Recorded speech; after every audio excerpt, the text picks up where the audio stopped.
Hey everyone, Ben the massage therapist here, and I want to introduce a different way to think about the term tightness as a manual therapist. As a manual therapist, I get people referred to me from chiropractors, physical therapists, and they come to me and they say, yeah, my chiropractor told me I am so tight in my shoulders. So massage therapists love the term tightness. It helps justify what we do. But what really is tightness? Let's look at defining tightness. And if you were to ask 10 different manual therapists what tightness is, you're probably going to get about 100 different answers. So manual therapists have used this term tightness and turned it into something that is a four-letter word. It's synonymous with pain. It is tightness and pain seem to be the same thing. First off, let's look at a couple of different types of tightness the way I understand it. So think about a rubber band. So I've got a rubber band here.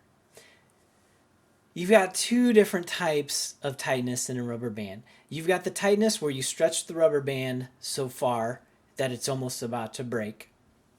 Then you have the tightness in a rubber band that's so thick and strong that when you try to stretch it, it's hard to stretch. You can't get it to stretch very far. Now, I think that's a pretty good general description of how tightness can occur in the body. What does tight feel like? So can I palpate through superficial tissues and determine what type of tightness I'm noticing under those tissues? Does that even matter when we're working toward a therapeutic outcome? Does palpatory tightness matter? So how do we identify tightness?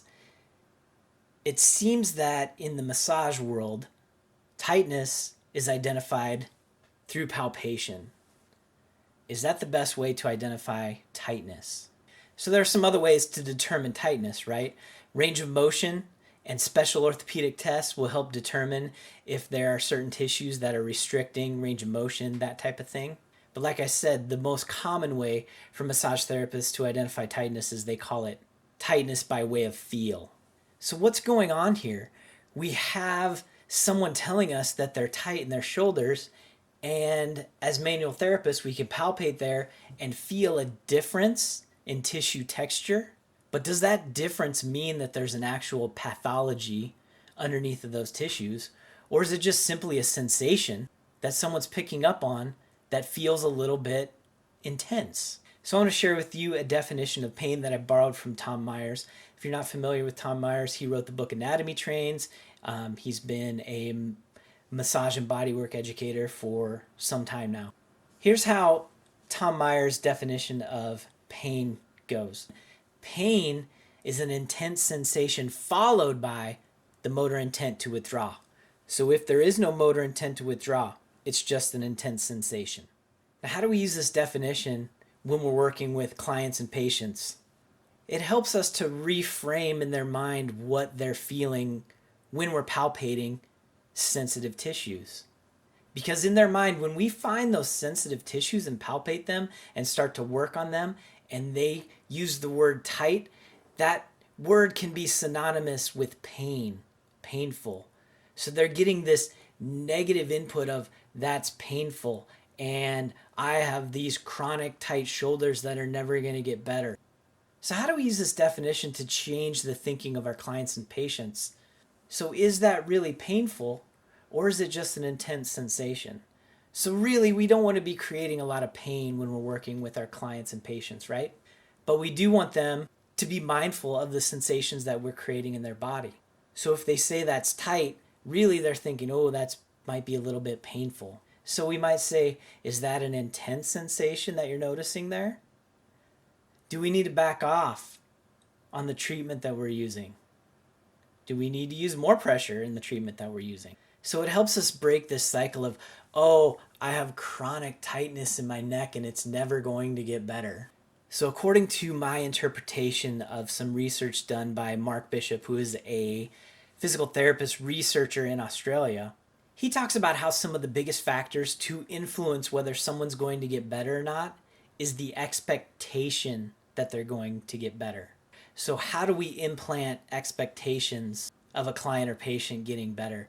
There's a lot of things, but I want to focus on one thing, and that one thing is called radiating positivity. It's something I do in every single one of my sessions with someone. Radiating positivity starts from the second somebody walks in your door.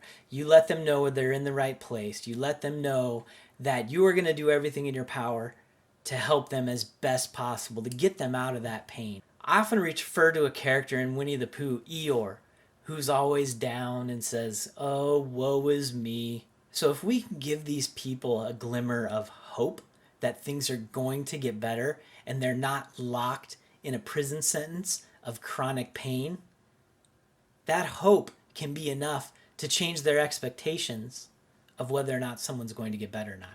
It's definitely not the only thing that we're going to do to help get them better, but it's one of the single biggest factors to help influence that outcome, that therapeutic outcome. This could be something as simple as pointing out, hey, we got 3 degrees more range of motion in your shoulder today. I'm expecting to see 3 degrees more the next time we see you. That gives people hope, something to look forward to. Hey, I am getting better. Things are doing better, even though it may not feel like it right now, but things are getting there. So there's a lot of different ways to radiate positivity into a massage and bodywork session. But I just wanted to introduce you to this idea of getting rid of the term tight and replacing it with other terms like sensitivity, something that doesn't bring on a negative connotation like tight. Tight equaling bad. So what are some of the ways that you radiate positivity in your practice? What are some of your thoughts about what I've said today? I'd like to hear what you have to say. Let me know down in the comments. Like I said, I'm still reflecting on some of the things that I'm reading. I'll leave some of those articles down in the comments so that you can check out those articles yourself. So hey, thanks for watching. If you would like to see more videos like this, feel free to subscribe on YouTube. Be my friend on Instagram, Facebook, a little bit of TikTok.